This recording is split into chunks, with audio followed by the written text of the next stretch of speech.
Okay, now we are looking at the Cookie Factory story, which is pretty great because I think it helps explain how and why we're doing long division the way that we are. So if you will look at this lovely story I have told you. We work at a cookie factory. Each day we make tons of cookies and then have to split them up to send to 3 different stores: Harris Teeter, Publix, and Walmart. Each store gets an equal amount.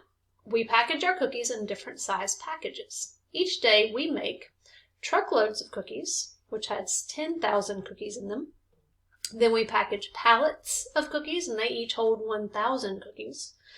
Then we box or do cases of cookies, and they each have 100 cookies. And then we have the boxes, of course, the boxes of cookies, which hold 10 cookies. And then for some reason, we just have individual cookies that are not packaged. And I'm going to tell you what, I'm not exactly sure how we're going to be putting just individual cookies without packages in the trucks to send to the stores, but I don't know. We're just going to go with it. Do you notice anything in particular about these numbers? I sure hope so. I hope that you notice they're going from 10,000 down to the next place value, which is 1,000, down to the next place value, which is 100, down to the next place value, which is 10, and then down to the very last one. I didn't put 1 here, but individual means 1, children. All right, so today we have made 77,582 cookies, and we need to split them up equally among the 3 stores. So here's what we're going to do. We have 77,582 cookies, and we're dividing them by 3, or into 3. I have made this here, because if we were at school, I would have already taught you this trick, probably, about using an index card to help you keep straight where you are. And essentially just helps you ignore place values that you're not working with yet. So I'm going to use this. And we are, first of all, going to start with our biggest group of cookies. We're going to see how many truckloads of cookies each store will get. So we're going to look at the 10,000s place, which in this case, we have 70,000 cookies. 7 in the 10,000s. So if we have 70,000 cookies, and each store is going to get an equal share of those cookies, we've got to divide the 70,000 by 3. So, children, I've covered up all the other place values, and I'm going to try the right. I'm going to try it because I can't. The text bothers me. How many times will 3 go into 7? This is the the division part of does McDonald's sell burgers. 3 goes into 7, I know, 2 times, without being too many. Then I'm going to multiply. 2 times 3 is going to be 6. Then I'm going to subtract. And I've got 1 left over. Let's talk about what that means, y'all. That means that each store is going to get 2 truckloads full. Each store is going to get 2 truckloads. Now, a truckload means what? 10,000 cookies. So each store is going to get how many cookies already? 2 truckloads, which makes 20,000. That is true. They are going to get 20,000 each because we are dealing with the 10,000s place. So they each get 2 truckloads, and each truck has 10,000, which means they're going to have 20,000 cookies. But look, we have another 10,000 cookies left because this one is still in the 10,000s place. Can we get groups of 3 out of 10,000? Of course we can. But we can't have a whole other truckload.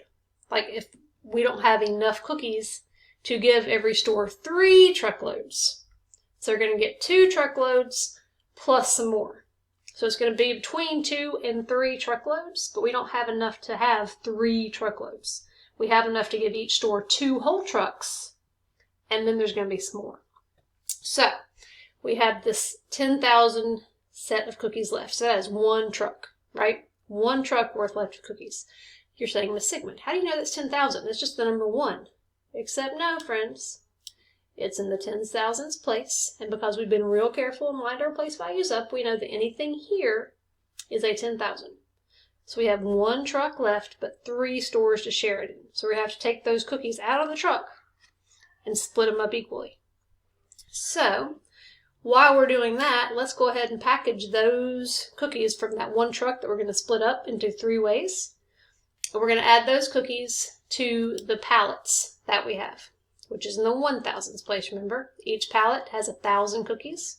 Well, we made 7,000 cookies as well, plus the 10,000 cookies from the one truck that we have to split up now into 3 different groups. So we have divided, we have multiplied, we have subtracted. The next step, of course, I think you know, is to bring down. So we're going to bring the 7 down, I hope. And now we're going to see, we're going to divide again. How many times will 3 go into 17? 3 times 5 is 15, and that's pretty close, so let's try 5. We're going to use my pen, I hope. We're going to write carefully 5. So 5 times 3 then will be 15. And we're going to subtract. We're going to have 2 left. Okay, again, this just means that we're able to send 5 pallets of cookies to each store. So far, they're getting 2 whole trucks. They're getting 5 pallets, but we have 2 pallets left over. There's 3 stores, y'all. We can't split 2 pallets among 3 and keep them in pallets. We're going to have to split the pallets up into the smaller pieces, which guess what? Are cases. They're cases.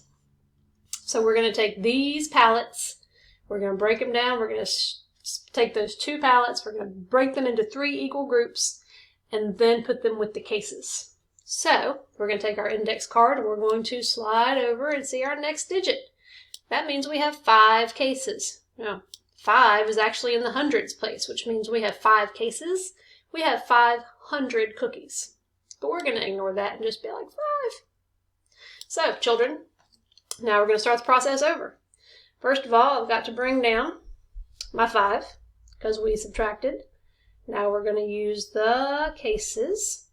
Now we're going to divide 3 into 25. How many times will 3 go into 25? Well, I know that 7 times 3 is 21. 21. Oh, I don't think I can get closer. What about 3 times 8? 3 times 8 is better because that is 24. Ooh. Now we're going to subtract it out, and that means we have a remainder of 1. But not really, because we have boxes and individual cookies left to deal with. So, we have 1 case. 3 stores. This is a problem. Because I cannot send this 1 case to the Harris Teeter, because then Walmart and Publix are going to be mad. So I got to take this 1 case and split it equally between the stores, which means I'm going to have to break them down into boxes. How many boxes of cookies did we make today? We made 8 boxes, which technically is 80 cookies, but it's 8 boxes. So we're going to bring the 8 boxes down, I hope. Assuming I can get my pen to work. I can bring the 8 down here. So now I'm going to divide again. How many times will 3 go into 18? Well, that's easy because that's a 6. So I'm going to multiply 6 times 3. And I'm going to get 18. And holy bajoli, how lucky are we? There's no leftover. So every store gets the same number of boxes. Are we done? No. We still have individual cookies. And again, I don't know how we're going to be sending them individual cookies. I guess we'll just toss them in the back. I don't know. But we have 2 individual cookies in 3 stores. That ain't going to go well. So, let's bring it down.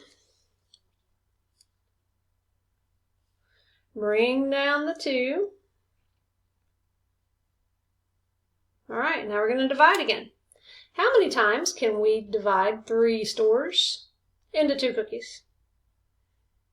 We can't do that. We can't be dividing 2 cookies equally among 3 stores, because if I send 1 to the Walmart and 1 to the Publix, then Harris Teeter is mad. If I send 1 to Harris Teeter and 1 to Walmart, then Publix is mad. If I send 2 of them to Harris Teeter, then Walmart and Publix are mad. So you know what we're going to do. How many times will 3 go into 2, children? Not at all. It won't. It's impossible. So above this 2, because I pulled it down, I'll put a 0. And 0 times 3 is 0.